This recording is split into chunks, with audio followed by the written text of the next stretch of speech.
terbaru di IDN App. Tonton live streaming kreator dan topik yang kamu suka, beri hadiah dan ngobrol dengan streamers favoritmu, bisa nonton sambil berkegiatan lain tanpa perlu langganan. Yuk download sekarang!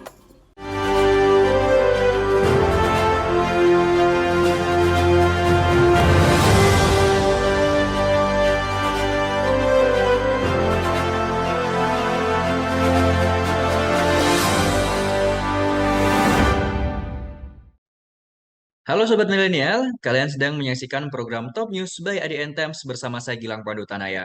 Selama 30 menit ke depan, kami akan menyajikan rangkuman Top News sepanjang hari ini, Jumat 21 Oktober 2022.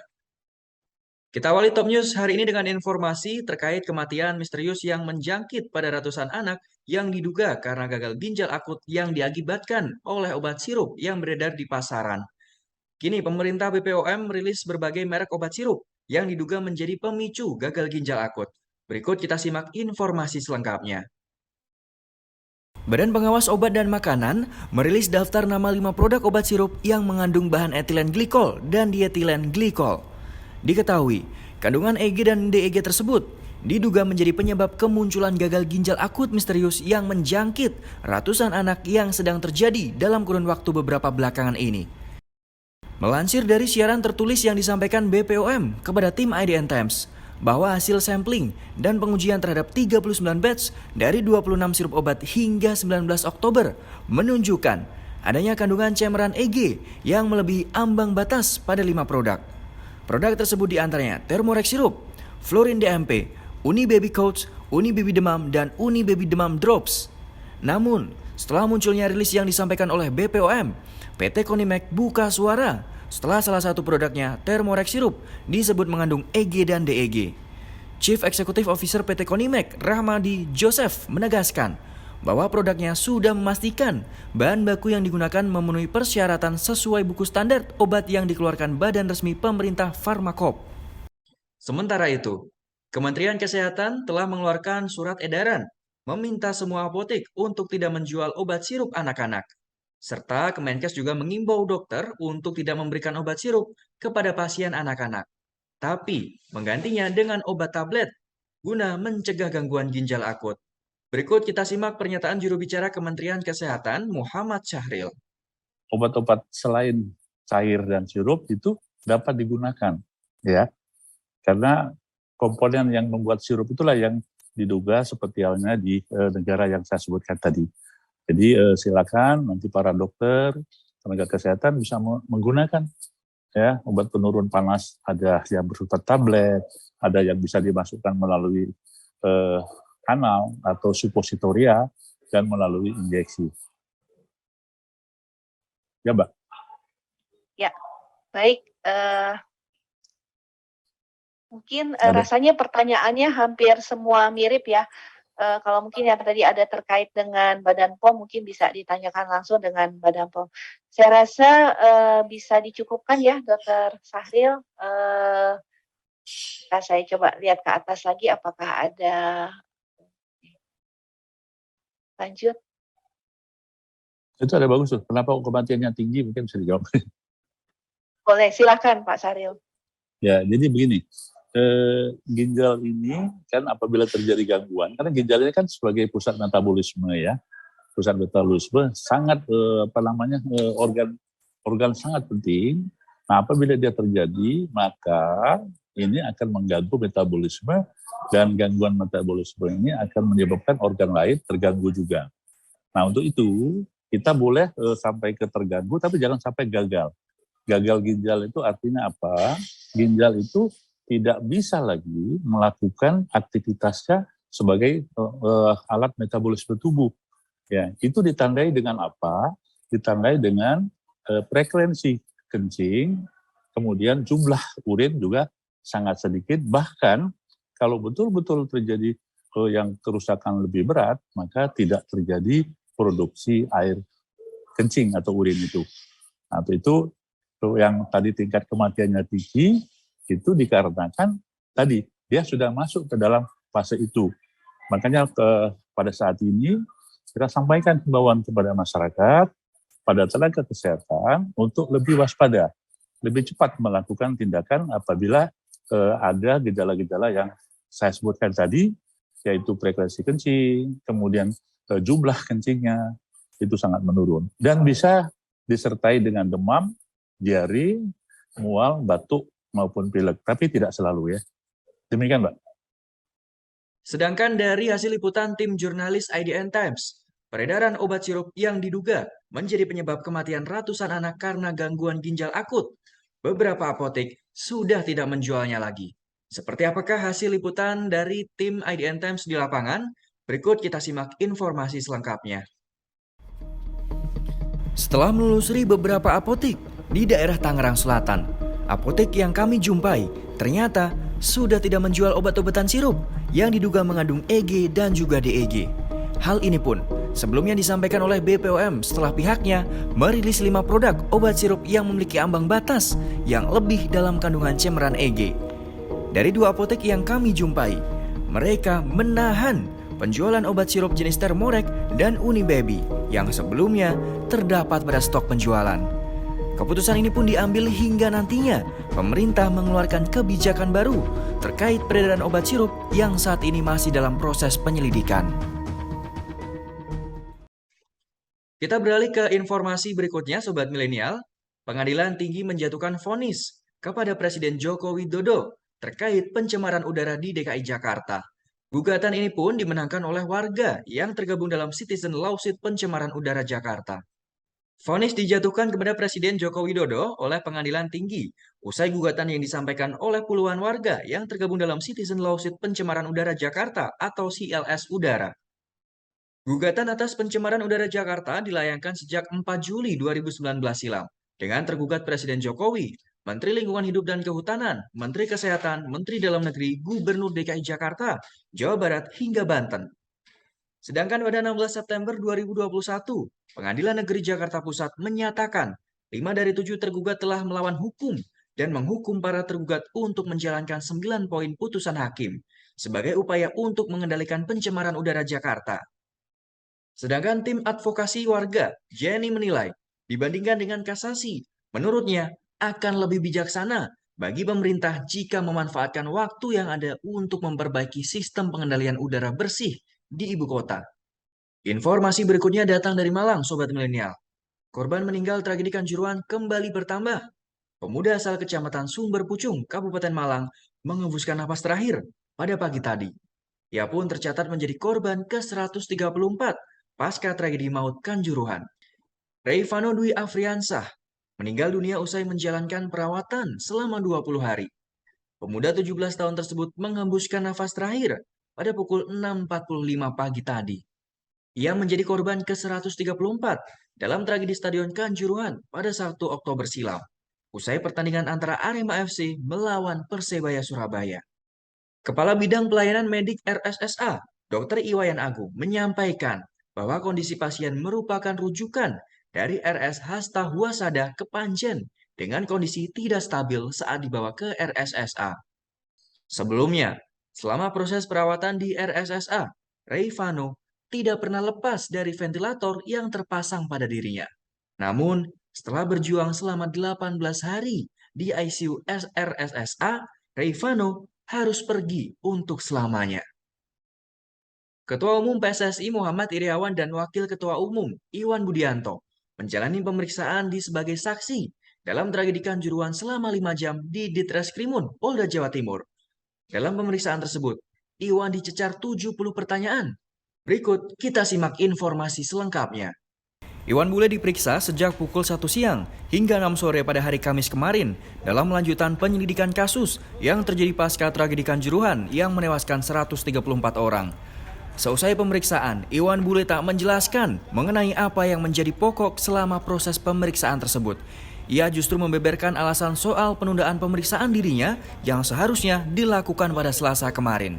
Hari ini saya telah mengikuti atau melaksanakan pemanggilan di Polda Jawa Timur menghadiri. Alhamdulillah telah selesai pemeriksaan.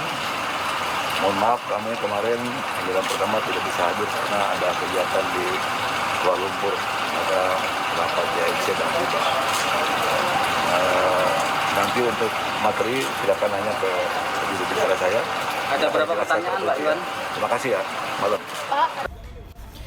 Sedangkan Wakil Ketua PSSI, Iwan Budianto, juga menjalani pemeriksaan selama 5,5 jam. Iwan sendiri masuk di ruang pemeriksaan pukul 1 siang hingga berakhir pada pukul 18.30 malam. Setelah menjalani pemeriksaan, Iwan mengaku diberi sebanyak 70 pertanyaan oleh tim penyidik, yaitu mengenai kewenangan PSSI dalam pelaksanaan kompetisi sepak bola di Indonesia. Sobat milenial, jangan kemana-mana, Top News akan kembali hadir dengan informasi Wakil Presiden Ma'ruf Amin berharap Jakarta dapat menjadi ibu kota busana muslim.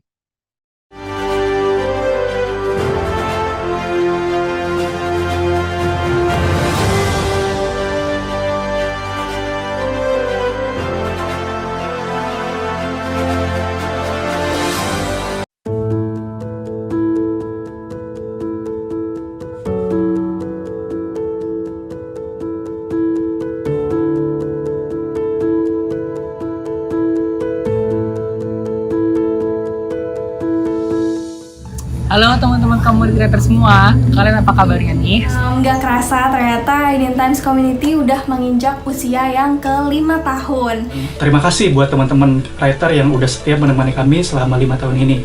Banyak banget pengalaman seru yang kita alami bareng-bareng, mulai dari nulis dan ngedit artikel, terus ada kompetisi nulis, bahkan sampai kemarin ada acara Indonesia Writers Festival 2021. Aku apresiasi banget semangat dan ide-ide gila kalian bikin artikel itu keren banget.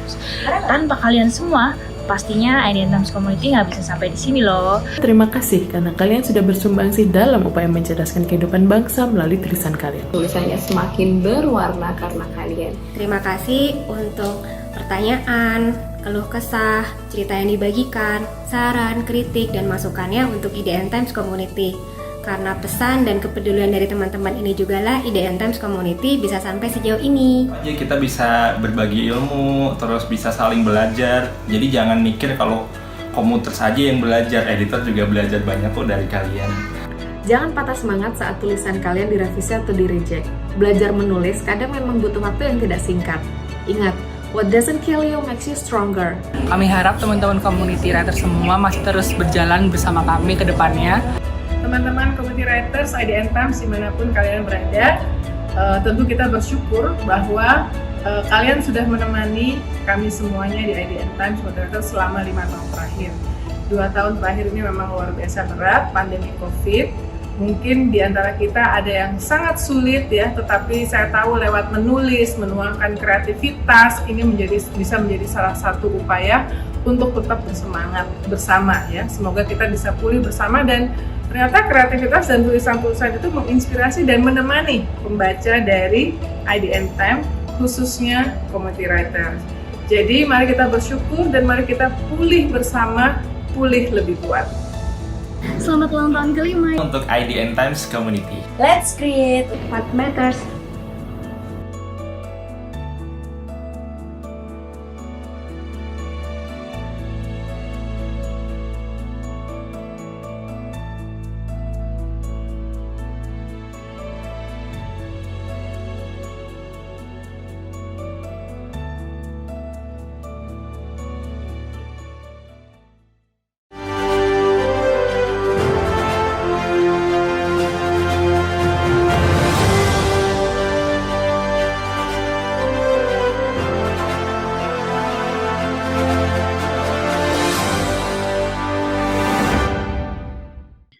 Kembali lagi bersama saya di Top News. Perdana Menteri Inggris Liz Truss mengundurkan diri di tengah terjadinya krisis ekonomi yang melanda Inggris. Liz Truss pun mencatatkan sebagai PM Inggris dengan masa jabatan terpendek. Perdana Menteri Inggris Liz Truss secara resmi mengundurkan diri sebagai PM Inggris dengan masa jabatan 6 pekan saja. Kemundurannya pun terjadi di tengah krisis ekonomi yang saat ini sedang melanda Inggris. Selain dirinya, 2 menteri juga telah mengundurkan diri, yakni Menteri Keuangan dan Menteri Dalam Negeri. Sedangkan alasan Liz Truss mundur dikarenakan dirinya tidak dapat menyelesaikan mandat yang diberikan oleh Partai Konservatif untuk membenahi krisis keuangan Inggris. Dengan kemunduran Liz Truss, maka Konservatif akan menggelar pemilihan Perdana Menteri baru yang akan diagendakan pada pekan depan. Beralih ke berita lain, Wakil Presiden Ma'ruf Amin saat membuka Jakarta Muslim Fashion Week berharap Jakarta bisa menjadi ibu kota fashion muslim dunia. Menurut data Kementerian Perdagangan, industri fashion muslim di tanah air tumbuh 8,2% dengan konsumsi mencapai 300 triliun rupiah. Berikut kita simak pernyataan selengkapnya yang dibawakan oleh Wakil Presiden Ma'ruf Amin. Kita bersyukur pada Allah Subhanahu wa Ta'ala, Tuhan Yang Maha Esa, atas limpahan rahmat dan karunia-Nya kita dapat hadir pada pembukaan Jakarta Muslim Fashion Week 2023. Kalau tidak salah, para desainer dan para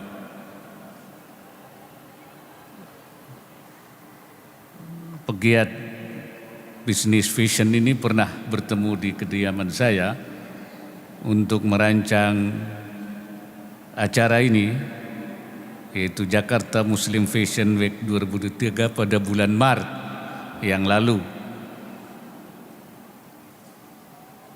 Alhamdulillah, rencana itu ternyata dapat dilaksanakan pada hari ini.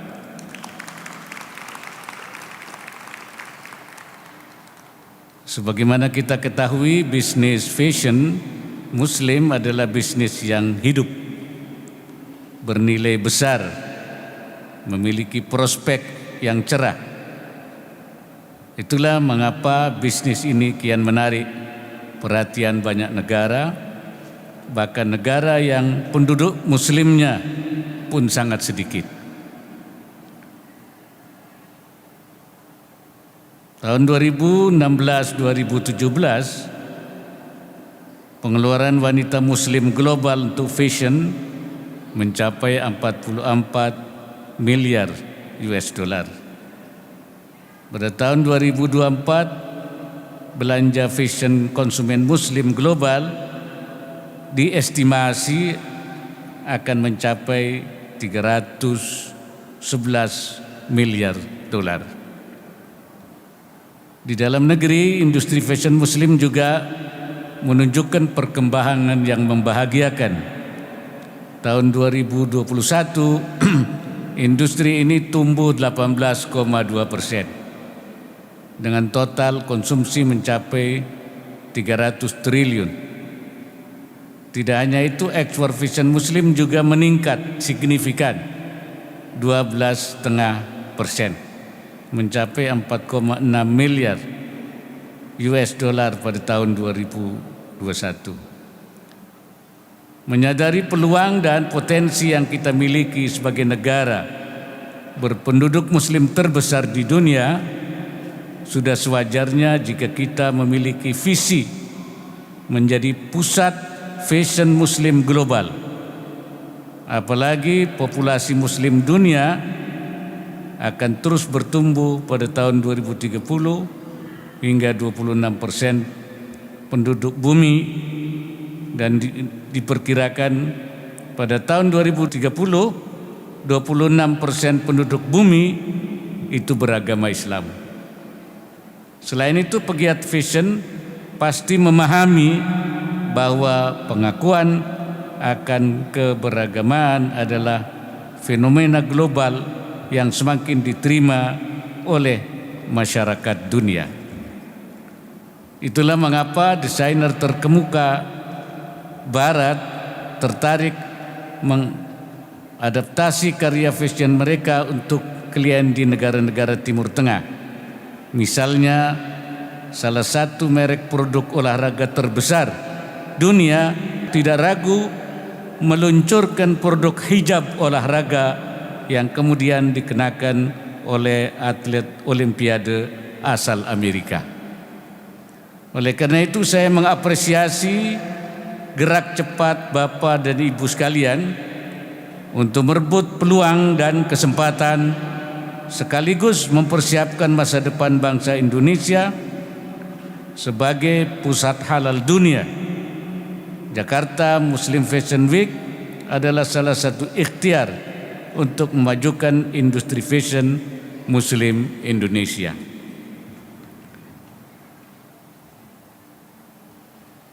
Fashion kapitalis di dunia adalah New York, London, Paris, dan Milan. Saya rasa tidak berlebihan jika kita bercita-cita menjadikan Jakarta dan kota lain di Indonesia sebagai Muslim Fashion Capital dunia.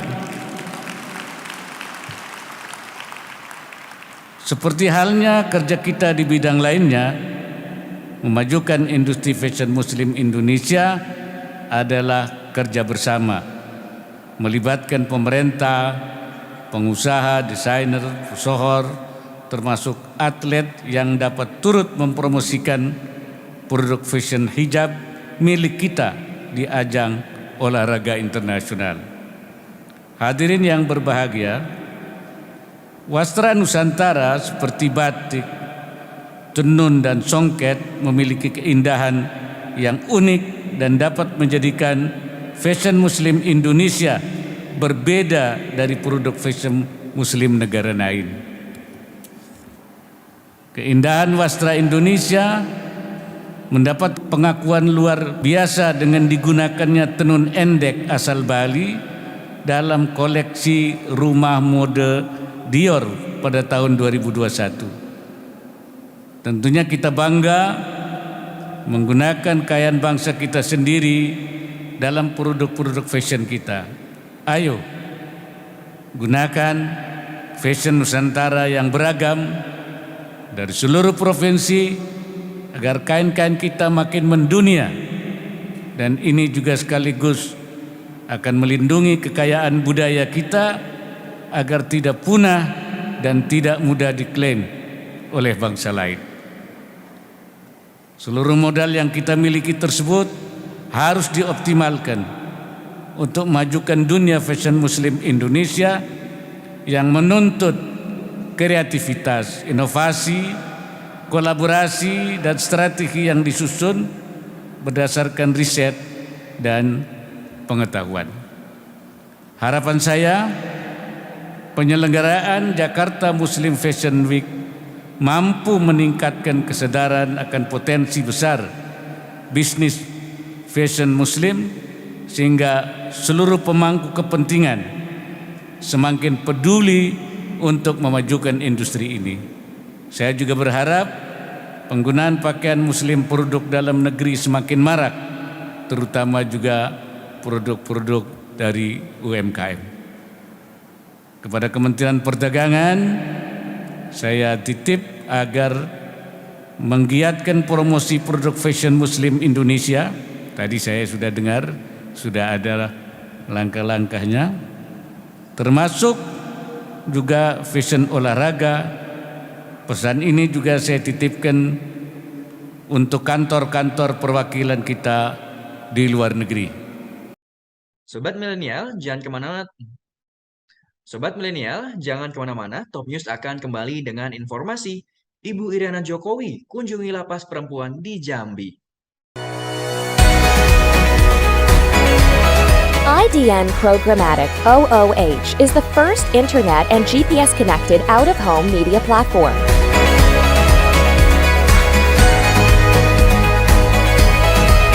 Creating public-private partnership with the city we operate in, we utilize taxis and ride-sharing vehicles for distribution and scale. Our proprietary technology provides granular audience targeting from hyper-local location, time, weather, to dynamic content.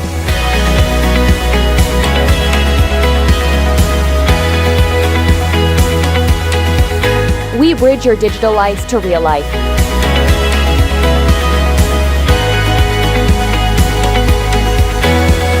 Our innovation revolves around engagement and impact with emphasis on action. IDN Programmatic OOH. Smart screens for smarter cities. Din, kita tuh harus lebih rutin lagi olahraga tahu buat jaga kesehatan. Apalagi sekarang virus corona tuh udah masuk Indonesia. Makanya sekarang gue olahraga nih. Tapi buat cegah virus corona tuh kita nggak cuma harus dengan olahraga aja tahu. Oh iya? Iya, kita tuh harus rutin buat cuci tangan, terus atur pola makan, dan yang paling penting kalau mau makan tuh jangan sampai makan daging mentah. kok lu jadi tiba-tiba pinter sih? Iya dong, soalnya gue pakai ini, ada apps, IDN apps, gue nanya di fitur Q&A-nya. Gimana tuh? Nih, lo tinggal buka IDN apps, terus ada tanda plus, lo klik, terus di sini ada fitur tanya jawab, udah deh tinggal klik.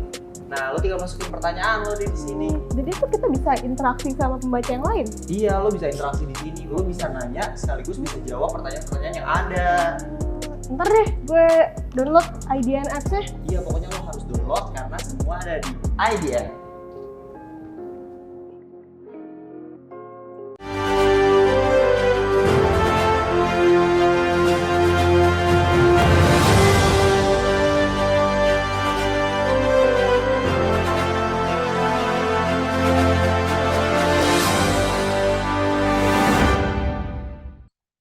Terima kasih masih bersama saya di Top News. Ibu Iriana Jokowi dan Wuri Ma'ruf Amin mengunjungi lapas perempuan kelas 2 Jambi pada Kamis kemarin. Dalam kunjungannya, Ibu Iriana juga melihat hasil karya produk yang telah dibuat oleh warga binaan. Berikut kita simak informasi selengkapnya. Selamat datang kami ucapkan kepada Bapak kami. Ibu Iriana Jokowi dan Ibu Wuri Ma'ruf beserta anggota Wasekim mengunjungi lapas perempuan kelas 2 Jambi. Dalam kesempatan yang sama, Ibu Iriana beserta rombongan juga melihat hasil karya produk yang telah dibuat oleh warga binaan. Saat memberikan keterangannya, Ibu Iriana menyampaikan bahwa harapan kepada para warga binaan dapat bekerja secara mandiri dengan menghasilkan produk-produk lainnya saat keluar dari lapas. Ya, ini tadi sama ibu-ibu keluarga binaan yang ada di sini, kelihatannya semua ceria ya Bu, tapi nggak tahu isi hatinya bagaimana karena dalam kondisi di penjara. Itu yang pasti saya berharap keluar dari sini bisa mandiri. Sedangkan dalam kesempatan terpisah, Kepala Lapas Perempuan Kelas 2B Jambi, Triana Agustin menjelaskan bahwa produk yang dihasilkan oleh warga binaan cukup beragam, seperti tas, bunga, hingga batik.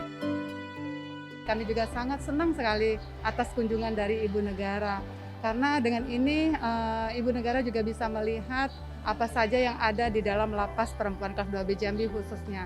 Jadi seperti yang sering kita dengar dan sering kita saksikan bahwa stigma tentang lapas itu banyak sekali tentang sisi negatifnya. Tapi dengan hari ini kami ingin menunjukkan bahwa di lapas perempuan kelas 2B Jambi ini begitu banyak kreativitas yang telah dihasilkan oleh warga binaan. Atas kehadiran Ibu Iriana Jokowi beserta rombongan, Triana mengungkapkan rasa senangnya karena dapat menunjukkan kreativitas warga binaan lapas perempuan yang tidak kalah menarik dengan produk di luar lapas.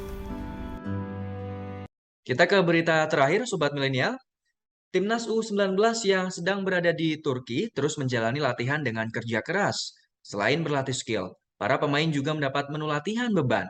Pelatih Sintayong berharap dengan berlatih di Turki, para pemain bisa konsentrasi dan meningkatkan kemampuan skill dalam sepak bola. Memasuki hari kelima selama berada di Turki, guna menjalani pemusatan latihan, para pemain Timnas U19 terus bekerja keras mengikuti menu latihan, yaitu diberikan oleh pelatih Sintayong. Selain berlatih skill dasar sepak bola di lapangan, para pemain menjalani weight training atau latihan beban di Hotel Sirene Belek, Antalya, Turki. Menurut pelatih asal Korea Selatan, pemain dalam kondisi baik saat menjalani latihan. Para pemain juga tidak mengalami kendala cuaca selama berada di Turki. Pemusatan latihan di Turki akan dilanjutkan ke Spanyol adalah merupakan bagian dari persiapan Timnas Indonesia menghadapi Piala Asia U20 tahun 2023 dan Piala Dunia U20 yang akan digelar di tanah air. Informasi tadi menutup perjumpaan kita hari ini, Sobat Milenial. Terima kasih sudah menyaksikan Top News. Ikuti terus perkembangan berita-berita terbaru hanya di IDN Times. Dan jangan lupa saksikan terus Top News by IDN Times setiap Senin hingga Jumat pukul 18.30. Serta jangan lupa untuk download IDN Apps. Saya Gilang Pandutanaya beserta tim yang bertugas mengucapkan terima kasih. Terus patuhi protokol kesehatan dan sampai jumpa. Informasi tadi menutup perjumpaan kita hari ini Sobat Milenial. Terima kasih sudah menyaksikan Top News. Ikuti terus perkembangan berita-berita terbaru hanya di IDN Times. Saksikan terus Top News by IDN Times setiap Senin hingga Jumat pukul 18.30. Dan jangan lupa untuk download IDN Apps. Saya Gilang Padutanaya beserta tim yang bertugas mengucapkan terima kasih. Terus patuhi protokol kesehatan dan sampai jumpa.